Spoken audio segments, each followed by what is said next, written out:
আপনি করতে পারবেন না, কারণ সে তো বলে নাই কোনদিন আমাকে বলতে আমি কোরআনে আয়াত দিতে বলবো বলছে। তাহলে প্রিয় উপস্থিতি, আল্লাহর বিধান অনুযায়ী অর্থনীতি চলবে, এটা ফরজ। যেটা আমার ভাই বলছে জাকাত ভিত্তিক কোন অর্থনীতি, আমাদের দেশের অর্থনীতি কি জাকাত ভিত্তিক না সুদ ভিত্তিক?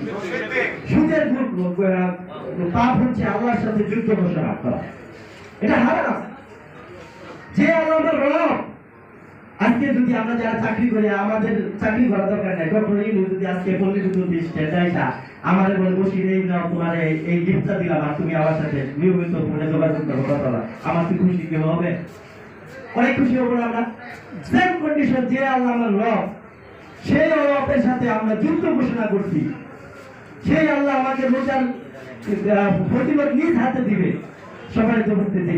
সেই রোজা রাখা সেই সুদ ভিত্তিক অর্থনীতি সেটা আমরা জড়িত, এবং আমাদের এই দেশকে সুদ নির্ভর করে জাকাত ভিত্তিক অর্থনীতি পরিচালনার ব্যাপারে আমাদের কোনো ভূমিকা নাই।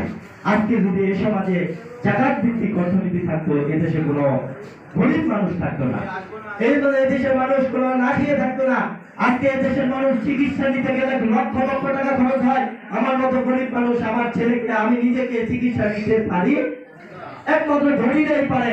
আইসিইউতে ভর্তি করতে গরিব মানুষ পারে না, ভালো উন্নত চিকিৎসা নিতে পারে না। আজকে যদি জাকাত ভিত্তিক অর্থনীতি সমাজে কায়েম হইত, তাহলে সকল মানুষের জন্য চিকিৎসা ফ্রি থাকতো। আজকে যদি জাকাত ভিত্তিক অর্থনীতি থাকতো, তাহলে কোনো মানুষ বাড়ি ভাগারহীন থাকতো না। আজকে যদি জাকাত ভিত্তিক অর্থনীতি থাকতো, কোনো মানুষ হাত থেকে মানুষের সামনে এসে ঈদের জামাতের সামনে এসে দাঁড়ায় বলতো না, ভাই আমাকে 2টা টাকা দাও। সম্মানিত উপস্থিতি, আমাদেরকে লজ্জা হওয়া দরকার মুসলমান হিসেবে। সেই জন্য এই জাকাত ভিত্তিক অর্থনীতি প্রতিষ্ঠিত করতে হবে আমাদের জন্য। এটা হলো কি ফরজ। এটা কিভাবে হবে?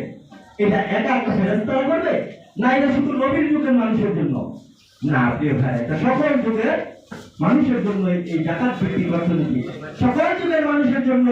আল্লাহর বিধান অনুযায়ী বিচার ফয়সালা করা, যেমন চুরি করলে হাত কেটে যাওয়া, জানাবে বিচার করলে পাথর নিক্ষেপ করা, এগুলো আমরা মানি না। কিয়ামতের ময়দানে আমাদেরকে জবাব দিতে হবে। আমরা জানি কাদিয়ানীরা কাফের। কেন কাফের? তারা নামাজ পড়ে, রোজা রাখে, হজ করে, জাকাত দেয়, নিজেকে মুসলমান দাবি করে, তারপরে তারা কাফের। কেন কাফের? কারণ হচ্ছে তারা খাতামুন নাবী কোরআনের একটা শব্দ অস্বীকার করে। এই একটি শব্দ অস্বীকার করার কারণে যদি তারা কাফের হয়ে যায়, তাহলে আমরা অসংখ্য কোরআনের আয়াত মানি না। সেটা কি চুরি করলে হাত কেটে যাওয়া, জানাবে বিচার করলে পাথর নিক্ষেপ করা, সুদ ভিত্তিক অর্থনীতি বন্ধ করে জাকাত ভিত্তিক অর্থনীতি প্রতিষ্ঠা করো, এই ব্যাপারে কোনো ভূমিকা আমাদের মধ্যে নাই। এটা কিভাবে প্রতিষ্ঠিত হবে? আল্লাহ বিধান কিভাবে প্রতিষ্ঠিত হবে? এর জন্য দরকার সংঘবদ্ধ প্রচেষ্টা। আল্লাহ বলছেন, তোমরা সংঘবদ্ধভাবে আল্লাহর রাজ্যকে ধারণ করে এবং পরস্পর বিচ্ছিন্ন হয় না। আল্লাহ রাসূলের একটা হাদিস